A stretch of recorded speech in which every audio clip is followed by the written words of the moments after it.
Bonjour à tous, j'espère que vous allez bien. On se retrouve pour le brief du mardi 15 mars 2022. On fera rapidement une petite mise à jour sur le Bitcoin, il se passe absolument rien.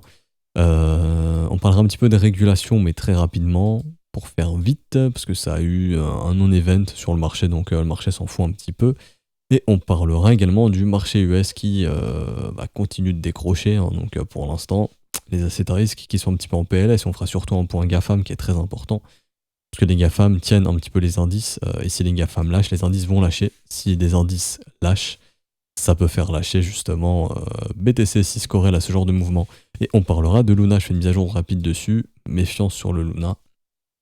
On est dans des zones vraiment où la gestion du risque est très importante. Alors du coup, le BTC en daily, bon, toujours aucune cassure de creux ou de sommet, donc aucun mouvement directionnel qui a été donné pour l'instant. Ce qui veut dire que ça sert à rien de crier à la lune quand il y a une bougie verte ou de crier au DOM quand il y a une bougie rouge. Il se passe rien en fait, le marché prend aucun directionnel pour l'instant. On est probablement dans l'attente d'un événement fondamental. Ça pourrait être la Fed, si on a une grosse hausse des taux, ça on en a déjà parlé hier, vous connaissez un petit peu mon avis, donc je vous invite à regarder le brief d'hier si ce n'est pas déjà fait pour pouvoir entendre un petit peu mon avis là-dessus, mais je pense que oui, on attend, parce que même la régulation en Europe, qui au final s'est pas passé à l'interdiction des cryptos pour l'instant, peut-être ça passera, peut-être ça passera pas, mais pour l'instant le marché s'en fout un petit peu, réagit pas énormément, pour l'instant on s'en fout. Techniquement, toujours des retracements en zone de rechargement de short ou premier arrêt, donc qui montre bien que pour l'instant le marché réagit bien sur ces niveaux, mais il n'y a aucune cassure, donc il n'y a aucune direction claire qui est donnée pour l'instant. Donc il n'y a pas de quoi crier à la lune ou au dump. Donc le Bitcoin très très chiant, très très ennuyeux techniquement. Est-ce que j'ai ça quelque part? On pourrait regarder sur CryptoCount par exemple, hein, les fundings euh, qui sont des fois, des fois négatifs, des fois positifs. Donc en bas de range c'est négatif, en haut de range c'est positif, en bas de range c'est négatif, etc., etc. Donc les gens sont bearish sur les bas de range et bullish sur les hauts de range. Faut savoir que ça c'est pas un état de marché dans lequel on résout les ranges. Normalement, les gens sont censés être bearish. Enfin, si on veut résoudre un range vers le haut, les gens sont censés être bearish au nord de ce range. Et au sud de ce range, si on veut le résoudre au sud, ils sont censés être bullish. Mais là, les gens sont toujours bearish au bas du range et bullish en haut du range. Donc c'est compliqué de résoudre un range dans ce cas-là. En tout cas, une chose est sûre, c'est que les liquidités sur les contrats dérivés continuent de s'accumuler des deux côtés, que ce soit au nord et au sud. Et quand la direction va être prise, le mouvement risque d'être violent et unidirectionnel, très très probablement. Si c'est une vraie résolution, c'est-à-dire en gros on va aller fort dans un seul mouvement et on va tirer sur les liquidations, que ce soit au sud ou au nord. Il y aura probablement peu de dip pour laisser les gens sortir de leur position parce que là, ça fait quand même plusieurs semaines qu'il y a beaucoup de positions qui sont en train de se construire. Et oui, quand on prendra la direction, ce sera probablement unidirectionnel, ou en tout cas il y aura très peu de dip. Voilà, par exemple un truc comme ça, où il y a des rebonds très faibles et on continue de dumper, ou si c'est une résolution haussière, des dips très faibles et on continue de pumper. Est-ce que c'est possible de savoir à l'instant T dans quelle direction va partir le marché? Non, on ne peut pas savoir. Il y a des gens qui savent, des gens qui font ce marché, mais sinon, nous, on ne peut pas savoir. Intéressant à noter que les shorts qui avaient été ouverts massivement sur Bitfinex ont été clôturés, enfin, sont en train d'être clôturés ici, et c'est exactement la même chose qui a été fait l'été dernier, dans la même zone de prix, où un mec s'amusait à construire des gros shorts, à les clôturer, des gros shorts les clôturer. Il a fait ça tout l'été lors du bottom, et là, par exemple, c'est en train de recommencer, où le mec a ouvert des shorts qui le referment. D'ailleurs, en parlant de Bitfinex, quelque chose de très bizarre, BTC USD Finex, c'est que des big ordres sont de retour ici. Donc voilà, là on a de nouveau des mecs qui posent des gros ordres, probablement pour accumuler peut-être, hein. Est-ce que c'est les mêmes mecs ou le même mec qui avait accumulé sur toute cette phase où le mec il a tout acheté de 37 400 à 34 800? Possible, en tout cas on a quelqu'un ici qui est entré massivement dans le BTC, en tout cas sur Bitfinex, qui est un exchange majoritairement de whales maintenant. Et il y a de nouveaux gros ordres posés à 37 700, 36 600. Est-ce que c'est des ordres buy de deep? Possible. Ou est-ce que c'est de la dissuasion en mode du spoofing, hein, je mets des gros ordres comme ça, les gens sont pas motivés à me vendre et on pousse le marché au nord, possible aussi. Il y a aussi des gros ordres là-bas qui attendent toujours de 34,4 à 33,3 dans le bas du range, comme si on voulait préserver ce bas du range. Mais en tout cas, il y a des ordres en buy limit qui attendent, et ça peut s'apparenter à de l'accumulation potentiellement.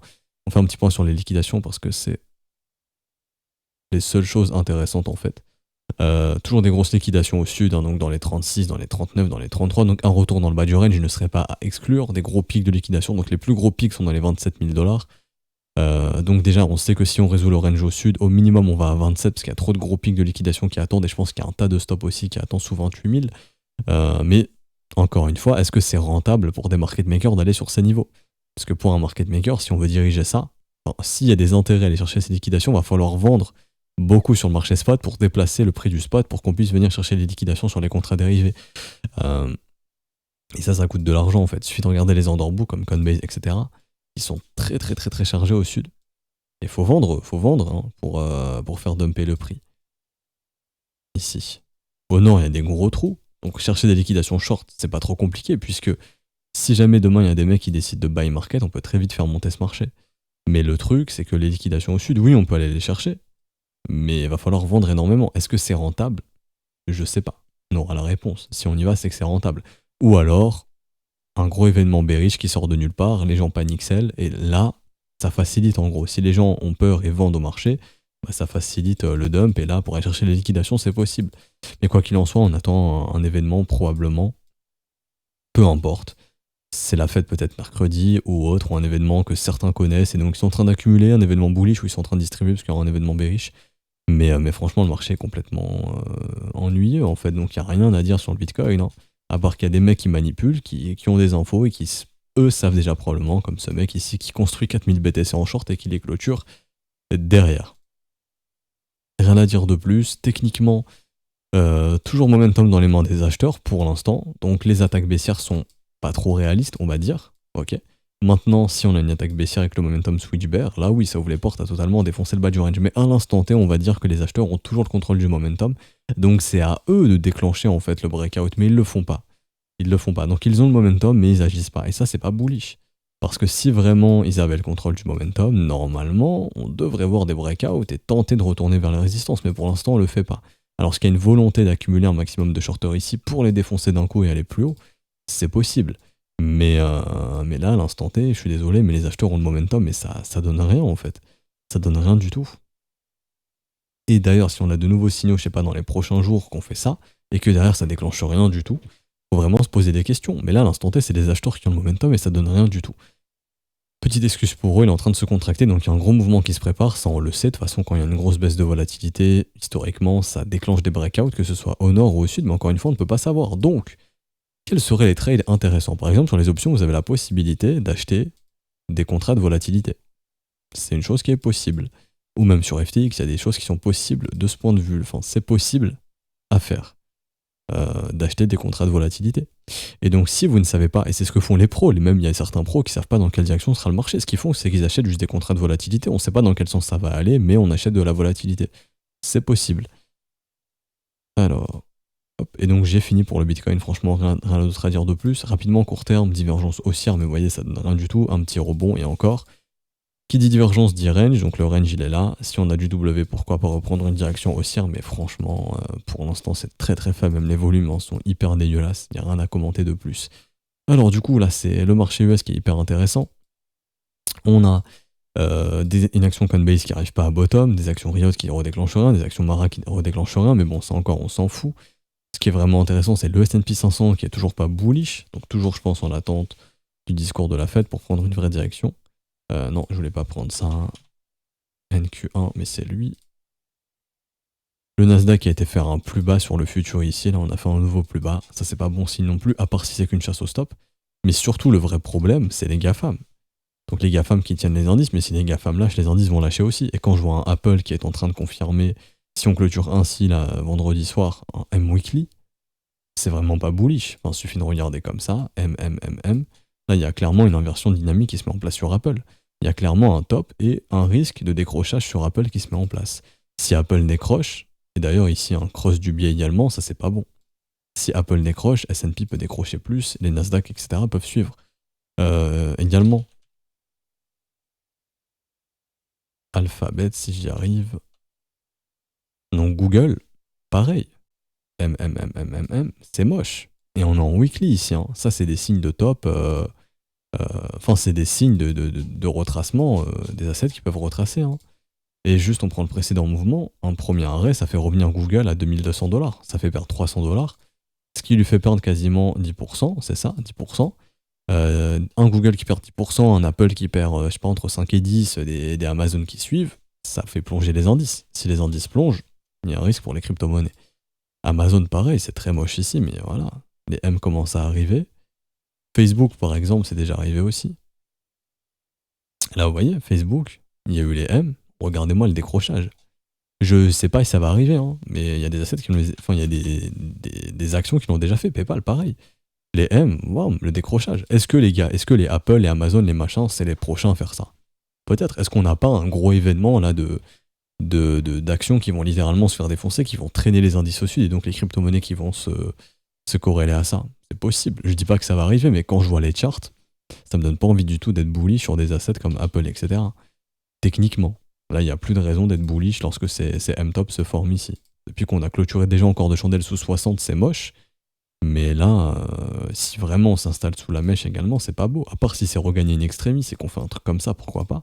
C'est possible. Les actions l'ont déjà fait par le passé.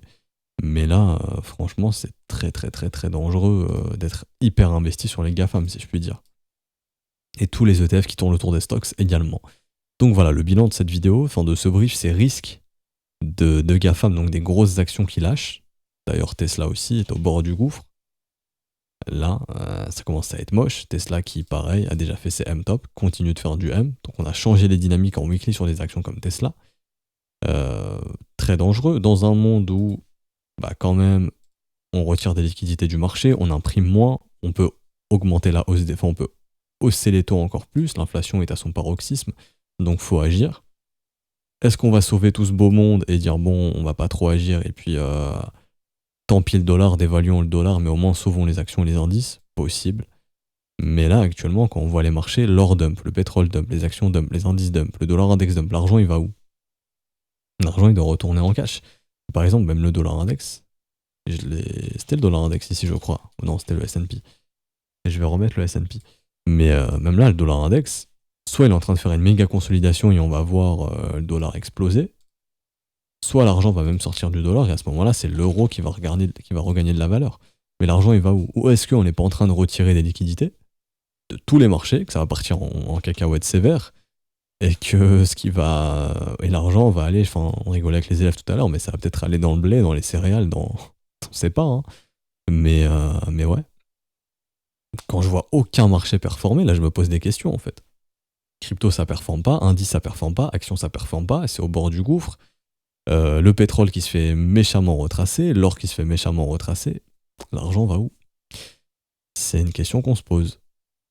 Dans une période où l'inflation peut continuer d'augmenter, puisque certains sont en train de pricer, bon ça on le voit pas ici, je sais plus où j'ai la doc, ouais c'est là-bas, ouais, là où certains price des records d'inflation à venir. Donc l'argent va aller où? Sachant qu'il va nulle part. Il est en cash pour l'instant, mais après il va aller où? Parce que l'argent circule, hein. Faut comprendre qu'il y a toujours une navigation des capitaux. Que si l'argent disparaît jamais. L'argent est créé, donc il y a toujours plus d'argent, mais l'argent ne disparaît pas. Vous perdez 10 euros, mais ces 10 euros vont dans la poche de quelqu'un d'autre. Donc l'argent ne disparaît jamais. Et donc c'est pour ça qu'il circule toujours. Mais là, actuellement, il circule pas dans grand chose, quoi. Est-ce qu'on est à l'aube d'un méga rallye dans le Bitcoin parce que le Bitcoin va être la valeur refuge qui va nous protéger de l'inflation, qui va nous sauver? Bon, à l'instant T, c'est pas dans la technique, ça. Ça pourrait arriver. Je vous vends pas du rêve, hein, mais si on commence à voir les W, ça pourrait arriver. S'il y a des actions, des indices qui dump, de l'or qui dump, alors qu'il y a un Bitcoin qui dessine ça dans le graphe, qui commence à faire du W weekly, oui, là techniquement on pourra dire oui, le Bitcoin est l'asset qui va nous sauver de l'inflation et qui va nous permettre d'exit les monnaies fiduciaires. En tout cas, d'échanger de la monnaie fiduciaire contre du Bitcoin. Pourquoi pas? Mais c'est pas dans la charte. Et donc, si ça arrive, c'est que des mecs étaient au courant qu'ils accumulaient du Bitcoin comme des cochons et qu'ils ont envie de le revendre plus haut. Et on pourrait avoir un méga pump du Bitcoin, un gros mouvement d'euphorie dans le contexte économique actuel. Maintenant, ça, c'est pas dans la charte. Et si on perd ce niveau, c'est que le Bitcoin, non, on n'est pas à cet asset-là. Et donc, ce sera quel asset? Techniquement, par exemple, l'or a beaucoup plus, graphiquement, l'or a plus ce rôle pour l'instant. Quand tu vois un or qui fait des W comme ça, même en mensuel, un or qui fait des W mensuels, l'or a plutôt cette, comment dirais-je, techniquement en tout cas, l'or est l'asset, en cas de grosse inflation, de grosse dévaluation des monnaies, l'or est plutôt l'asset sur lequel il faudrait se positionner techniquement, en tout cas c'est ce que donne le marché comme signal. Le Bitcoin, pas encore, et le donnera peut-être pas. Mais en weekly, ça pourrait arriver. Si jamais, petit W weekly ici, dans un gros W, là on aura un gros signal. Et là on aura peut-être un gros rallye dans le Bitcoin. Mais pour l'instant, c'est clairement pas le cas. Déjà, regagner les 41, 42 avec clôture en weekly serait de bons signaux et ensuite il faudrait défoncer les 46. Si on fait ça, il n'y a aucun problème. Et on sera dans un monde hyper inflationniste où l'argent va massivement dans les crypto-monnaies, dans le Bitcoin et plus majoritairement le Bitcoin. Et il y aura une Bitcoin dominance qui explose. Mais ça, c'est le cas où on entre dans un monde Enfin, le marché est en train de nous dire cette information que l'inflation va être au record dans les prochains mois. C'est ce que nous dit le marché actuellement. On n'est pas au bout de nos peines au niveau de l'inflation. Donc, est-ce que la Fed va agir et augmenter drastiquement les taux pour éviter ça, ou est-ce qu'elle en a rien à foutre et veut soutenir les marchés? Si c'est le cas, les indices vont être sauvés, les actions également, et les crypto-monnaies pourraient suivre. Il y a un autre monde dans lequel où tout s'effondre, sauf l'or et le Bitcoin par exemple, mais techniquement, il va falloir que le Bitcoin confirme, mais pour l'instant, c'est pas du tout le cas. Donc pour l'instant, j'ai pas du tout envie d'être un maximaliste Bitcoin, sauf si il y a le W weekly, alors là je serai un maximaliste Bitcoin et volontiers je dirais que le Bitcoin couvre dans l'inflation et que le Bitcoin est l'asset à absolument acheter pour s'en couvrir. Mais là c'est pas encore le cas. Mais par contre, un petit W zone de rechargement, dans un W, là oui ce sera le cas et on aura peut-être un Bitcoin rush. Tout le monde, tous les capitaux qui vont dans le Bitcoin et donc des institutions qui entrent massivement dedans pour protéger leurs fonds, puisque ce serait l'un des seuls assets qui peut le faire avec l'or possible. L'or techniquement donne cette information, le Bitcoin ne la donne pas pour le moment. Du coup, rapidement pour finir, Luna, bon là c'est un petit peu du complot et enfin pas du complot mais un scénario dramatique. Et du coup on va parler du Luna. Pourquoi je refais mise à jour dessus? Parce que vigilance, on a vraiment ici des pertes de momentum. On est venu chasser les stops depuis le nouvel ATH. Vigilance, pour moi tout M qui se forme après une chasse au stop c'est hyper bearish. Ça veut dire on a juste dégagé les shorters un petit peu comme le Bitcoin en gros en novembre. Et voilà, après il faudra avoir quelque chose comme ça possiblement. Donc faites très attention si vous êtes massivement investi dans le Luna. C'est peut-être le moment de sécuriser les positions. On est en zone de rechargement de short, c'est encore le temps. Également, on a des... Non, ça va, on n'a pas encore une pattern de retournement, mais faites très attention. Pour moi, une clôture sous les 85$, ça pue, honnêtement, ça pue. Après avoir chassé des stops, tout M-top, c'est pas beau. C'est pas ce qu'on veut voir. Parce qu'après, normalement, avoir cassé un ATH, on a justement une porte ouverte pour défoncer des vendeurs et déclencher une accélération. Mais là, ça déclenche pas, en fait. Donc si le but c'était juste de sortir tous les vendeurs et d'ailleurs de punir tous les acheteurs d'ici, vous allez très vite le voir et l'asset pourrait totalement faire ça, se retrouver en zone de rechargement d'achat dans les prochaines semaines, prochains mois. Et ça aurait été con de ne pas l'avoir vendu à 90$ alors qu'on pourrait le racheter entre 40 et 20$ dans les prochains mois. Bien évidemment, ça peut ne pas arriver. On est bien d'accord. C'est pour ça qu'on ne vend pas tous ces Luna ici. Ça, on en avait déjà parlé, mais je refais une mise à jour dessus. Mais dans la zone de rechargement de short, on se couvre, on essaye d'aider le portefeuille. C'est-à-dire que l'investissement de base déjà doit être récupéré à mon humble avis. Et après, vous laissez courir vos Luna, il n'y a pas de problème. Mais si vous êtes 100% au Luna actuellement et que vous refusez de les vendre parce que vous pensez que ça va continuer d'exploser, faites très attention. Une clôture sous les 85 et c'est vite compliqué pour le Luna. Donc vraiment, faites gaffe.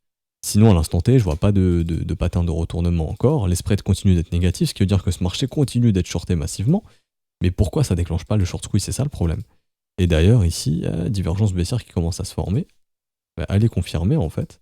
Une divergence baissière ne veut pas dire que le prix va dumper. C'est d'abord de la consolidation. On a la consolidation actuellement. Mais là, la divergence est confirmée. Et donc, faites très attention parce que la consolidation, on l'a. Et si on a le changement de dynamique, bah là, c'est signe de top. Et d'ailleurs, épaule tête épaule, techniquement, ça c'est top. C'est pas hyper bon signe. Ok. Donc, c'est pas je fais pas un brief alarmant sur Luna, loin de là. Mais je préfère vous sensibiliser, vous dire que techniquement, il y a des éléments, zone de rechargement de short, divergence qui poussent à la prise de bénéfices, ok? Bien évidemment qu'on pourrait casser les 85, tenir les 80, donc tenir le premier arrêt et faire ça, et faire un méga piège, possible, c'est aussi possible. Mais vraiment, faites très attention.